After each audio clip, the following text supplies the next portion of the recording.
He's not having the opportunity right now because his greatest rival, is out of everyone. I think maybe that's the reason. He's trying to shift the focus, the attention from him. Everyone is focusing on him, starting 13th, finishing 7th. Okay, let me say this, and the story, the headline will now be, Lewis Hamilton says Ferrari is favoring Vettel. So that's shifting the focus away from him. You should never do that. I mean, when you start to go towards that area, it's not very good. Then focus on your team and try to bounce back.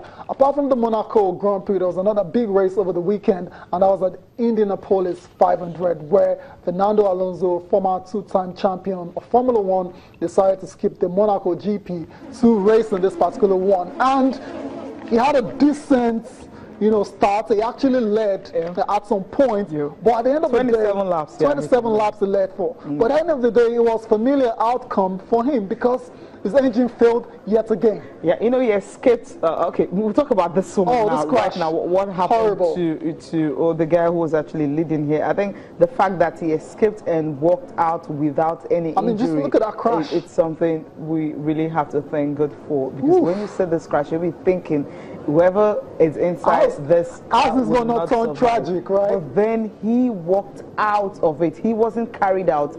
After this crash, now there you have it. He just walked out. I mean, nothing. I mean, just calmly. No scratch. Nothing. Probably a scratch or two somewhere that we can't see. But then the fact that he walked out of it. Now let's go back to what we're talking about Alonso, who retires. He left. I mean, he's having the issues with McLaren. That's the engine failure and all that. Yeah. But then after 27 laps, the engine also failed. So like no escape route for him. Yes. Wretched luck for Fernando Alonso this season. I mean, he can't seem to get a break, and he was doing so well. I mean, it's his debut, and was doing really well, led at the time, only for his engine to let him down. So it's a shame for Fernando Alonso, but the race obviously continued, and Takuma Sato from Japan emerged Indianapolis 500. Is the first Japanese to actually win this race, and he entered this race with just one IndyCar victory on his resume, and very impressive stuff for him. And you can see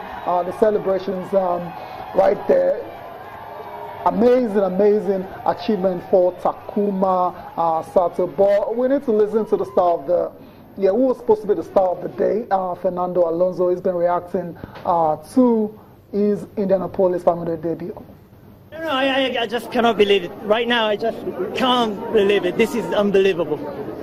It means a lot to me personally, but means a lot to Japan. 2011 big earthquake, tsunami, 250,000 people still living in temporary house, and it's a suffering. So hopefully this is some energy back to Japan. For that, disappointed not to finish the race, but the day in general has been very positive, a very nice experience. So thanks to IndyCar, thanks to Indianapolis, to the fans, to everyone that made this possible. Okay, welcome back to Channel Sport this morning. Let's get over the show now and talk about the French Open and major upsets. And we talked about it at the start. Angelique Kerber struggling. When you're ranked #1 in the world and you are playing against a player from Russia ranked 40th in the world. Well, so a very good player. A very good player, fantastic player. But the focus is on the fact that Angelique Kerber is world #1. As at the time, top seed and all that. No, she's not world #1. She's not world #2. But she's top seed because we don't have Serena Williams. So that alone tells you a whole lot. I mean, becoming the first top seed woman to lose in the opening round of the French Open since the sport turned professional in 1968. So, I mean, that's a new low. That's a new low for her. You don't do this. Okay, fine, she struggled this year. She withdrew from the Madrid Open with a thigh injury, going down in straight set in Rome against the Anna Kontaveit. But then I really don't know what is it with Angelique Kerber this season. It hasn't been a spectacular one for her no, at all. It's far from spectacular. That's not even the word we're looking for. It's been a very, underwhelming. Horrible.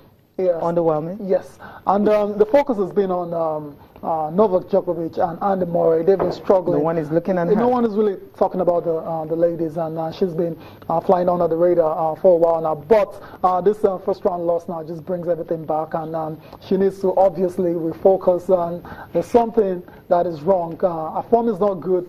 She's had injuries as well too, and like I said, she's not really the best on clay, so it hasn't really come as a surprise to me. But a lot definitely still expected from Angelique Kerber. 2 more majors to go. That's Wimbledon and the US Open, and perhaps she can really bounce back as the year progresses. So won the US Open last year, so maybe she got a chance to see she can win. Right? We'll see. See what's going to happen in that one.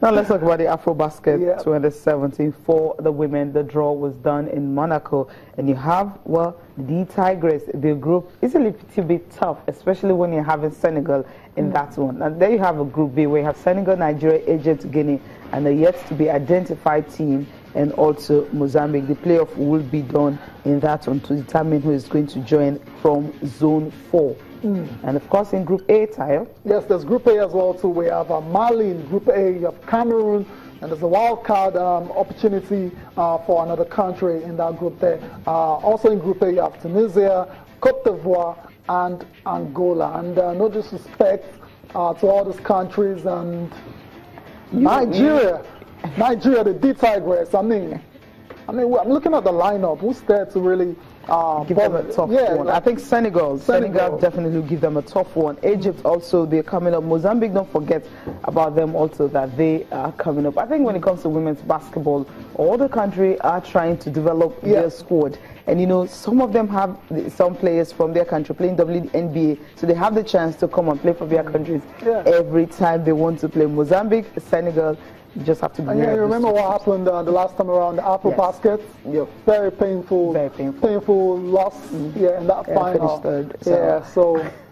Okay, you're going back there. You're thinking about that one. No, I'm just saying, like it's not going to be easy. That's the point I'm trying to make. It won't be easy at all, and they have to get ready. They have to be very ready for this tournament. The guys are playing as well to this year, so something for basketball lovers to look forward to. Yeah, that's it. It's going to start in August 18th to 27th in Bamako. Obviously, that's in Mali, and Nigeria already know the group they're facing. You have Senegal, you have Mozambique, you have Egypt there, and you have Guinea. So all they need to do now is to start preparations for the tournament in August. We'll go for a break now. We'll come back. Austin will join us, and we'll be talking about the season 9 of the Channel's International Kids Cup.